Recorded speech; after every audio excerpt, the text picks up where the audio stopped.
Here's how to use a Twitch view bot in 2026 instantly. Let's begin. First, go to Naizop.com using the link in the description below. Once you are on Naizop, create an account or just log in via your Google login to get in fast.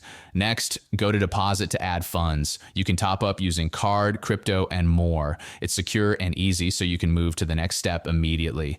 Now go to new order. Click the search bar and type Twitch live stream viewers exactly like that. Then choose the second option. This one costs $6.05 per 1,000 views with 10 minutes retention, enough to kickstart any stream. From there, you add your post link. In this video, let's test it with this stream with 100 views. Just input the amount you want, then tap order now. Here's how it went and the views got in.